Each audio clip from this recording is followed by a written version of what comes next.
If you haven't caught this series from the beginning, make sure you go back and watch the previous episodes so you can get caught up and find out exactly how we got here.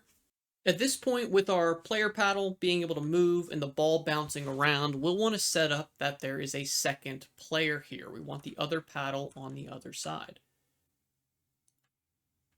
For this, we can take our player paddle static body 2D and we can duplicate that. That's going to give us player paddle 2. If we look at that over on our 2D side, we want to move this to the other side of our scene. In the inspector, we can go to our transform. We know that our position in the X is 128, so we can just say 1152 minus 128, and that's going to put us on the other side with this paddle. Now, I did mention that in our case, we were kind of off-center towards the top, so I might want to do the same thing here for my Y direction and just drag it so it starts off at, say, 340.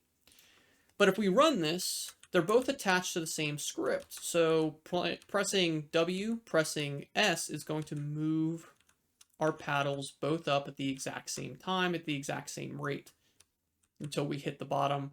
Then they're going to skip back in sync.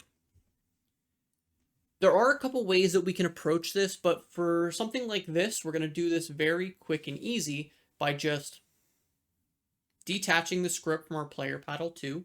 What this means now is it's not being controlled by our W and S key. And we're going to create a second script that mirrors the one in the original player paddle. If we were doing this for a more robust game, we would have a script that is outside of both of those player paddles so we can control both depending on the input. But we can attach a new script. This will be player paddle 2. We create it, and I'll just grab everything out of my original player paddle script, and we can paste it in here. Now, the thing is, this is going to, again, be the exact same problem we ran into previously to where we have just that single input that's going to drive them both. So instead, we can go to our project settings. We can then add in a player 2 paddle up, a player 2 paddle down, and we can set this to the up key and the down key. So now inside of our paddle 2 script, we set this to player 2 paddle up and player 2 paddle down. So now inside of our game, we can independently move them depending on what our input is. Doing this, however, is going to identify one big flaw, and that is that the second that that ball goes off screen, nothing actually happens. The ball doesn't reset to the middle.